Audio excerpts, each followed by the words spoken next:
living through the love winds. I'm living through the love winds. Hello, good afternoon, good evening, wherever you are in the world right now. Welcome back to not only the latest episode of the Reconnect with Your Teenager podcast, but the last episode for this season. Yes, if you are here, then you have made it to the finish line. This is episode 20, and I am so thrilled to be finishing it off with a bang with none other than Justyna Bronski. But before we get into that, if you do not know who I am, what this is about, well, welcome. Welcome. I'm so pleased that you could be here. This is the Reconnect with Your Teenager podcast with your host, Emma G.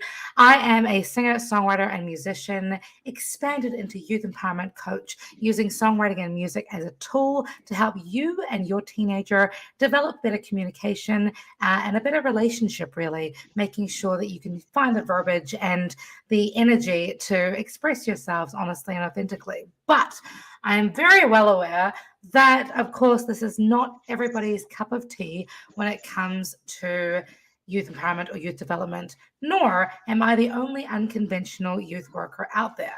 So Justyna Bronski, she is originally from Poland. She lives in New York City. She helps parents with their teenage girls to build confidence, connection, and communication. How are you, Justyna? Hi, Emma. It's a pleasure to be here. Wonderful to see you. Happy, like this. I'm so glad that summer's here and we're rearing to go. Tell me about a little bit about where you what your story is. You're from Poland originally. How did you find your way to New York City doing youth empowerment work? Well, so I'm here because I was at the point of my life when I realized that I'm not really on the right path. Everything that I was doing wasn't right. I was studying marketing, completely not into it at all. Yes. When I was a little girl, I was always playing, being a teacher. That was my passion. That was my calling. But unfortunately, I did not follow that in my life. And that really showed in my life. I was very unhappy, really unsure what to do next. And my family was here. My mom was in the United States. And basically, I told her that I'm coming to visit her. But deeply in my heart, I knew that I'm on something. Yes, I'm staying. Journey, and I'm going for my dream. And at that time, my dream was becoming a teacher. So I came here, and I'm super grateful for that experience because I actually learned what life is about when coming here, working full time, going to school full time, and paying for my own place was really like a wake up call for me. And that experience was something really meaningful. And if you have that passion for something, if you really know what you want, it's going to happen. And that's what happened to me. I became a teacher, and I'm blessed. Like every single day I was waking up with a smile on my face because I love teenagers. I love the energy. I love how authentic they are. And I feel like we lose it at some point and we put our mask. So there was a beautiful chapter of my life. But then after 12 years of being a teacher, I went through my personal journey. And that really opened my eyes. And that's when everything in my life shifted. But there was another moment when everything was going wrong. I really had a problem with relationships. I was really lost. Like I had passion for teachings, but on a personal level, there was something that was missing. And I knew that I need to find it. So that's when I find a coach for myself. And that's when I did the journey of healing, journey of discovery of who I really am. And that really empower me to really go for what I really want to do in my life. Yeah, I love that. I love that. And so, I mean, just that story alone brings up so many questions for me because as I'm sure you have experienced in the years that you've been doing this work, most people, when you tell them that your happy place is working with teenagers, look at you like you're crazy. Because it's an age group, I think, that is so often judged as the troublemakers or the really difficult years. And why on earth would you want to work with somebody or with groups of people that are, just so disruptive? What was that like? What brought you to finding the teenagers, 13 to 17-year-olds, was your happy place? You know what? I feel like through my childhood, I wasn't really able to be who I am. I kind of had that belief that I need to pretend that I'm not lovable the way I am. And that was a belief that was going from generation to generation. And working with teenagers, I feel like I was the right person because I have this ability to really see people for who they are. I see things. I let people to feel seen, to feel heard, and That's so I just important. have that natural connection. But I feel like that's my journey of not being heard, not being seen. Really make it like really possible for me to do it for other people. That's beautiful. It's that hits me in the feelings on so many levels, just simply because, and I'm sure you can relate to this in many ways. A lot of the young people that I've been working with over the last, couple of years in particular, their biggest struggle that I hear time and time and time again is the fact that they do not feel heard. They do not feel validated. They do not feel loved, seen, acknowledged. Your specific approach is maybe a little, it's very different to mine, but you have a program that's designed to facilitate self-exploration, providing coaching and support, and equipping teenagers with tools and strategies for a more meaningful life. When it comes to feeling heard, what are some of those like key tools that without fail is going to be really helpful for a parent and their young person? So I think, especially for parents, because there's no judgment. It has to be that. Stay it louder for the people in the back. This is a big one because it's really tough to do, and you are not able to give it to someone else if you still have judgment towards yourself. That's why if you go through the journey of healing, this is when you start seeing people. This is when I saw my kids in a completely different way. This is when I saw my husband in a completely different way, and I was looking at human beings in general in a completely different way.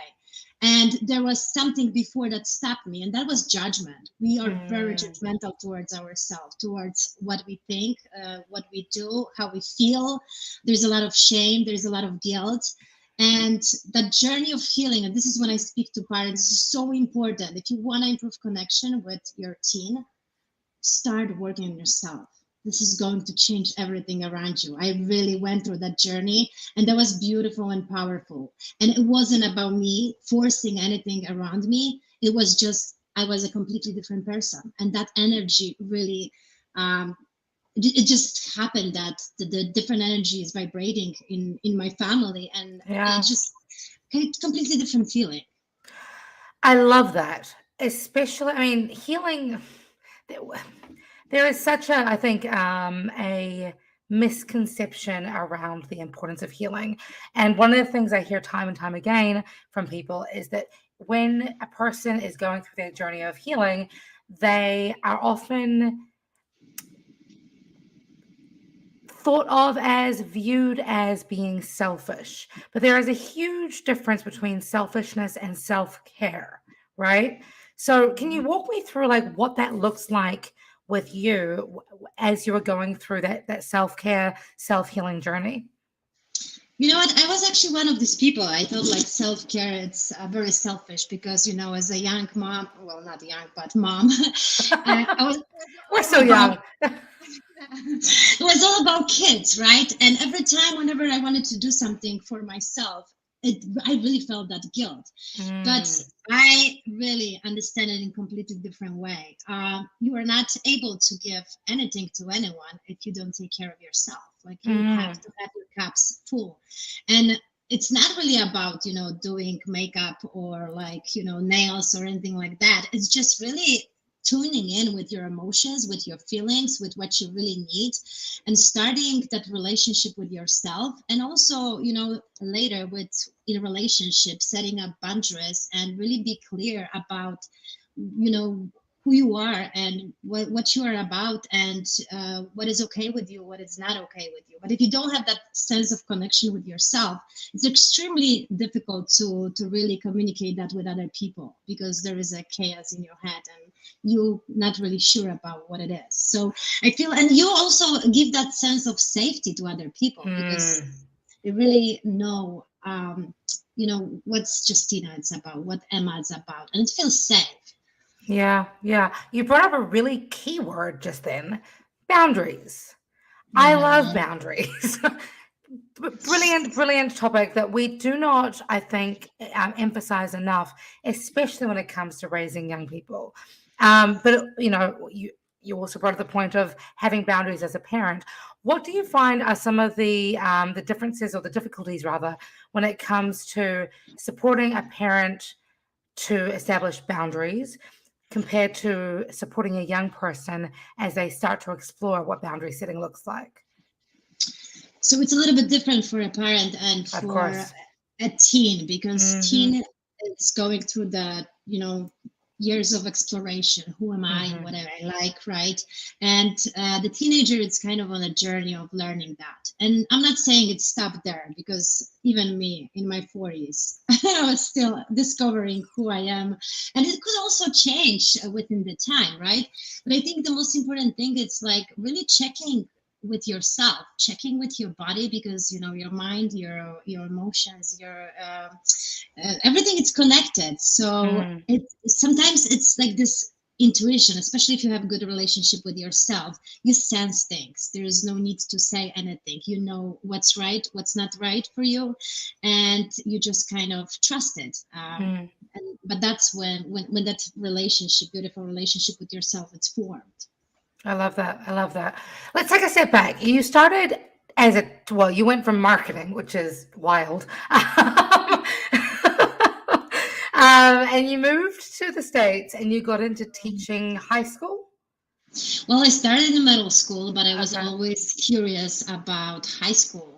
Yeah. So after 4 years of doing middle school, I started working as a high school teacher, and I knew that was it. That was place for me. And to be honest with you, like especially when I was going through my journey of healing, that was the only space that I actually feel like really safe, really comfortable. Just it was like, I don't know, I love the authenticity of teenagers. They're so authentic. And if you actually like, if they feel safe with you, it's so easy to work with them. And I know what people say about working with teenagers, but I completely disagree with that. And if you look at them with kind of like a paper on their forehead, make me feel important, and you do that, I like that.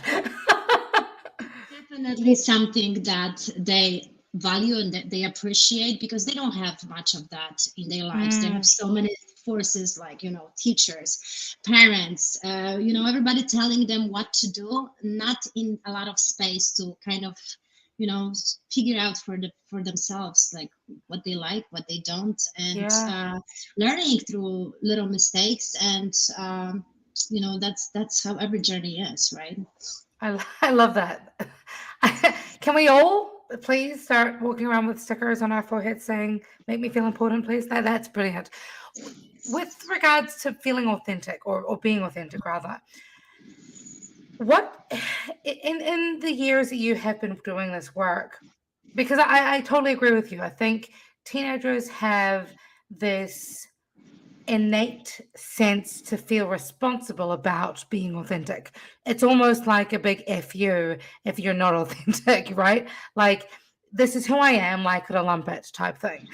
And at some point, we're either teaching them to stifle that, or we're teaching them to redirect that energy in something that is more palatable, maybe, for society. What is it in your mind that sort of really shifts people's focus from be showing up authentically and being unapologetic about the badass selves, to then growing into adults who want to be cookie cutter and want to fit in and want to work the 9 to 5 and not cause any trouble. Well, like what is, like, what's that moment, do you think? I think in relationship with other people, we spoke about boundaries before, right? And sometimes it's very uncomfortable to be who you are because you may think that you may hurt that person, right? You also you are afraid to be who you are because you feel like you may be judged. There is a lot of that, and but being authentic, it's basically standing up for yourself and be true to that something, whatever it is. And sometimes I've been in a situation when in order for me to be authentic, and during conversation, I knew that the person who is listening to me may not be ready for this, but I felt it's still fair for that person to really hear what I'm saying, rather than not mentioning anything and then expecting things to happen. This never really works. So it's really hard to do that because it involves our emotions, but it's really rewarding at the end. What are some life hacks that you can recommend for somebody, like, let's say that I'm super shy, super awkward, and super unsure of myself? Let's just pretend. I know that, yeah, that's not me at all, but please humor me. Okay, so if I was to come to you and I'm feeling like the world is ending, I'm coming up with this big interaction with somebody that I'm not looking forward to. Let's say it's my mother. What would be some tips, some life hacks you can recommend when it comes to giving myself permission to set those boundaries, to be authentic, and to help me be okay with being me? When it comes to conversation with parents, like when you speak about that,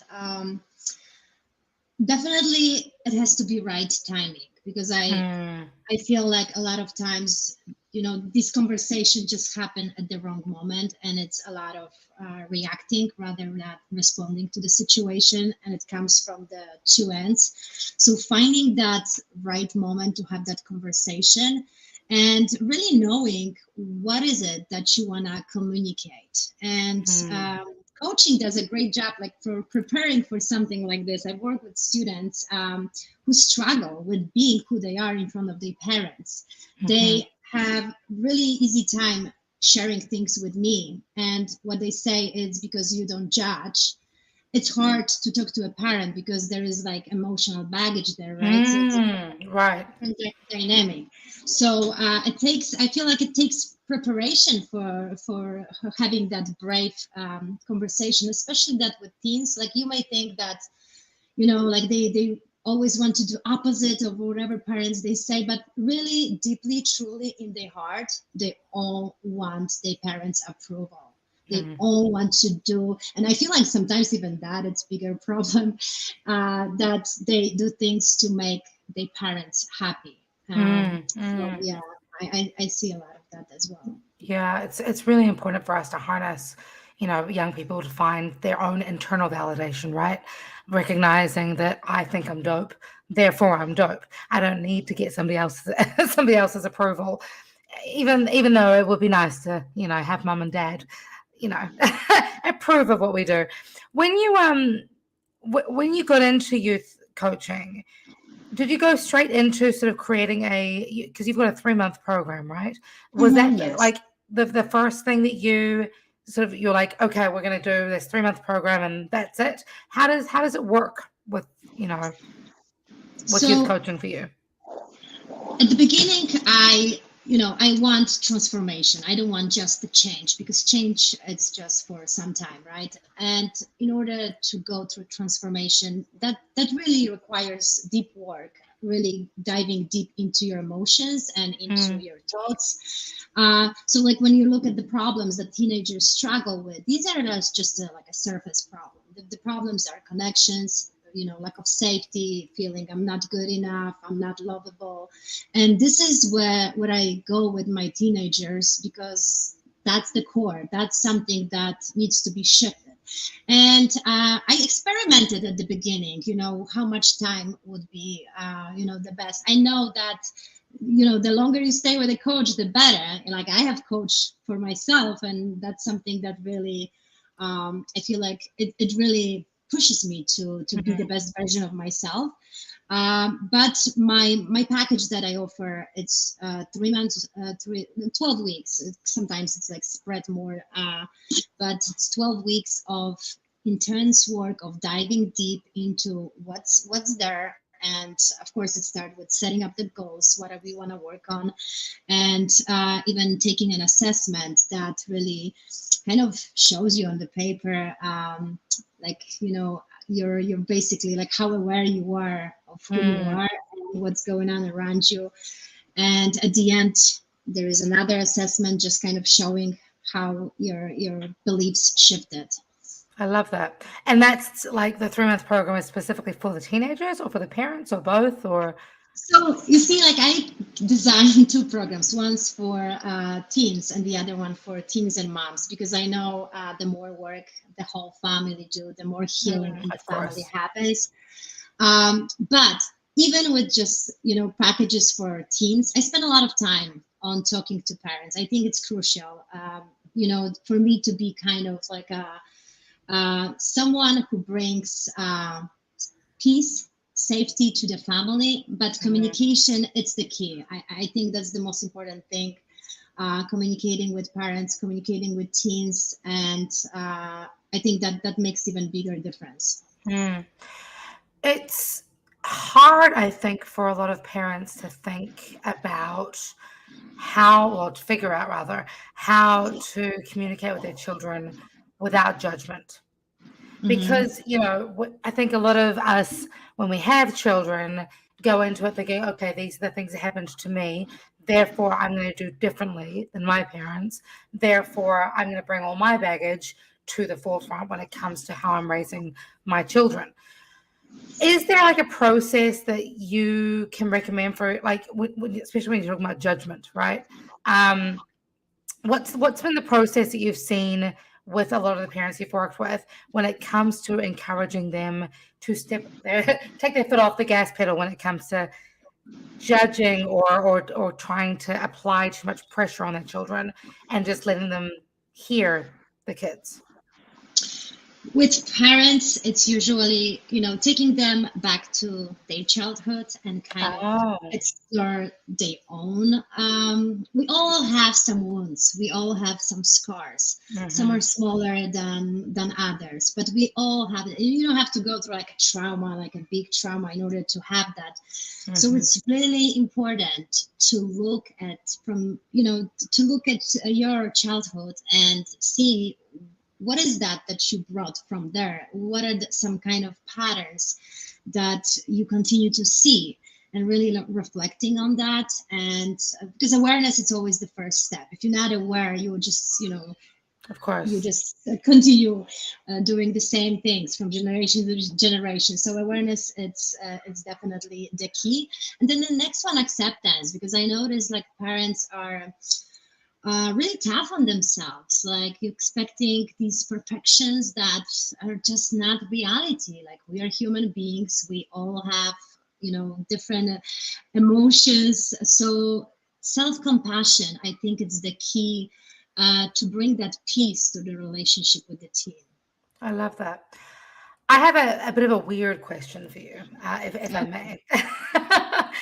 I mean, and it's from a cultural perspective, because obviously you were born and raised in Poland, and now you live in the United States, only a few hours away from me, and I was born in New Zealand. So I certainly see a distinct difference in cultural approaches to parenting, to education, to youth development work. What are some of the aspects to coming from Poland that you have found have been helpful to working with young people here in the States? I was actually thinking opposite way because there were like a lot of things happening that I was really impressed with what I saw here. One of Oh, the okay. Yes, I feel like my generation, not really what is happening right now, because life in Poland right now is completely different when I grew up in Poland. But I remember like kids didn't have a lot of voice. We were not really like, allowed to express our opinions, be who we really are. Right. We kind of were expected to, just do whatever was asked from us. Hmm. And I remember, like, the first classes here in the United States, just people raising their hands, sharing their opinions, ideas. It was like, ooh, that's so cool. Like, I really was impressed with that. I wasn't used to that. And plus, I was a very shy girl. So, like, for me, even though I had great ideas, for me to be able to share them wasn't easy. Like, I really Of had to course. do work on myself in order to change this. Yeah, yeah. Finding your voice is such a key thing when it comes to being a teenager, especially, Mhm. I mean, I've not been to Poland, like I was saying before we got on this call. My ex-housemate was from Poland, but I've never had the privilege of visiting, unfortunately. But I feel like every country I've visited, it's been over and over, in every state I visited, it's been over and over again. Young people need an outlet to feel heard. They need an outlet to be able to find their voice, to recognize the power of that voice, to recognize that their voices has value. Um, and one of the things that I think is really quite cool about what you do is you offer young people not just one-on-one coaching so that they get that one-on-one validation and love and support, but also you do group coaching with your teenagers, which I find curious because I feel as if there's this mindset that when teenagers get together, there is more judgment, more, pressure, more bullying potentially. How do you navigate that space? You're No, shaking I your think this. head. You're like, I think nope. I think this is like a huge power. Even like my days when I was working as a teacher, we had such a powerful conversation. And Mm, if you have that one person who gives her or himself permission to share, then it's just like contagious. Like it's such a yeah, beautiful like space when people really value what they are saying, they listening to each other. And the most important thing, I think that's what it is. Like when we go through things, we just hide, and we go through that experience by ourselves. And just being in a group, it's so powerful because it shows you like, hey, I'm not the only one dealing with that. There's also a lot of joy and laugh, and that's opposite to trauma. Like when you do these things and you have a good laugh with someone, that makes such a important connections. And I think that's yeah, what it is. I feel like we just need more connections for teens, when they feel like I'm part of it, I belong here. yeah. I'm part of something bigger. That's very inspiring, and I feel like not only for teenagers but for all of us. Yeah, no, you're reminding me. A couple of weeks ago, I had the honor of facilitating a songwriting workshop for a group of teenagers with hydrocephalus, which is the same neurological condition that I have. And again, I think people have this tendency to think teenagers and trauma, getting them together, what a stupid idea. But laughter, that sense of Mhm. connection and that identity and being able to identify with one another, so beautiful. Such a powerful um, resource that I think we tend to look at the negative potentiality as opposed to how we can actually direct that energy positively. I think that's so beautiful.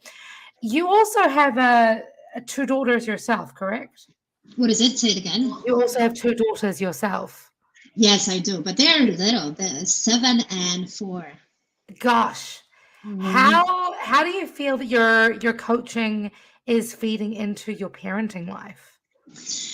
That's fun actually, because we in our house we really spend a lot of time on talking about emotions, feelings, and I feel my girls are very mature when it comes to finding out who they are. But there are moments when my 7-year-old is telling me like, "Mommy, I don't want you to be my coach right now. I want you to be my mommy." So I think sometimes I just try. I guess trying too much. I don't know, but she's very aware of that, and she tells me. So I definitely respect when we talk about different things.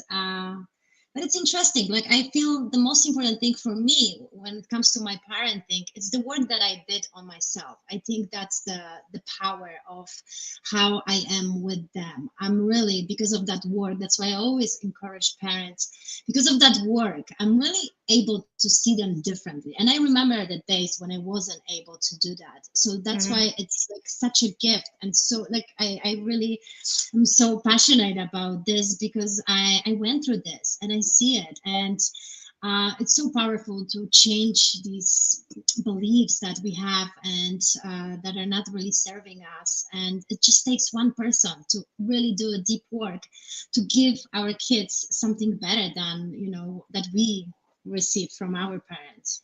I love that. I love that so much. You really are a testament to somebody who is doing your bliss, living your purpose unapologetically, leading by example, and serving with an open hand, and an open heart, which I if I was wearing a hat, I would take it off. I love what you're doing, Justyna. I really appreciate, the passion that you're bringing up, to the young people of New York City and beyond. People can get in touch with you, obviously, through Facebook, and also through LinkedIn. But also, you have a website, JustynaBronski.com, correct? Yes, that's my Yeah. website, justinabronsky.com. Fantastic. You are a certified teen life coach. You are all about helping mothers reconnect with their children, or teenagers rather, specifically their teenage daughters. And you're doing it with such an open heart. Is there anything in particular that you wish anybody watching this right now could leave knowing? I think one thing, there was this moment when there was a lot of negative emotions in me, a lot of negativity in a sense like guilt, shame. And somebody said, I don't remember who said that. Someone said, if you really have a hard time with these negative um, thoughts, find something. Hold on. Yeah, I need a second. Find something that you are so passionate about that it's going to be greater than that pain that you feel. Mm, And this is really something that shifted my life because I felt like I was in a victimhood, feeling like a victim of life, not being able to move on. And when I really focused my energy, my thoughts towards helping others, that really was something powerful. That's something that really took away from what I was struggling with. And I find it like super powerful, and I also find it so healing to yeah. be the person who's helping others, because not only they benefit from it, but I really I'm so grateful for every single journey that I have with every single teenager, because it really kind of brings me home. It Yeah. gives me the peace that it's something that I always wanted. I love that. Knowing your why is so important. And I'm so glad that we're in the same why. Saving the world, one teenager. For me, it's one song at a time. Fantastic. Thank you, thank you, thank you so much for your time, for your expertise, for your love, for your smile, for your passion. JustinaBronski.com if you are interested in working with her, finding out more about what she does and how you can get involved as a mother of a teenager, or if you're a teenager watching this and you want to tell your mother, hey, we got some work that needs to be done, this is your girl. So thank you guys, everybody, again for tuning in for the last episode of this season of the Reconnect with the Teenager podcast. My name is Emma G, and of course, if you are watching this, you already know that this is brought to you by the iRant Network, of course, with thanks to the wonderful members of my Patreon community, Emma G Nation.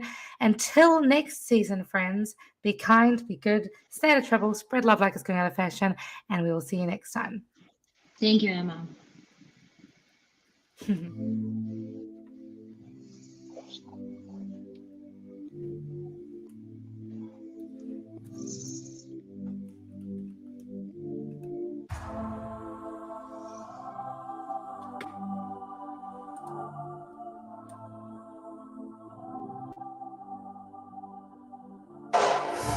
I'm breaking in the headspace, trying to get my feelings straight. I've overthought my mistakes, I turned water to wine, so hard to stay sober. I'm damaged and I'm love stoned, so hard to remain in control. Rewriting what I thought I know, and I'm drinking it in, but the lesson ain't over. And I can almost pinpoint where we went wrong. I'm not about the sad songs, the foundation said I'm good to go. Whoa. No matter what comes my way, I'll be smiling every step I take. I'm a legend, make no mistake, that I'm living proof that love wins. No matter what the future holds, I'm here and I'm not letting go. I'm a legend, baby, you should know that I'm living proof that love wins. Living proof that love wins. It's strange who I used to be, but I'm not going down quietly. I know I create my destiny. When it's bright as light, the evergreen knows it. I left behind the what if. I broke up with the negative. I'm flirting with abundance, and I'm drinking it in. My purpose is magic. And I can almost pinpoint where my love began. I'm so glad that I know who I am, 'cause I'm the woman, I'm not the man. Whoa. No matter what comes my way, I'll be laughing every step I take. I'm a legend, make no mistake, I'm living proof that love wins. No matter what the future holds, I'll be here and I'm not letting go. I'm a legend, baby, you should know, I'm living proof that love wins. I'm living proof that love wins.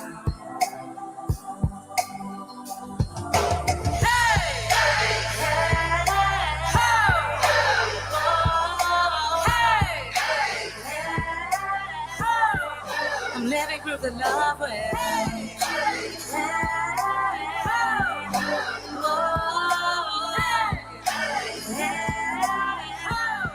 I'm living proof that love wins.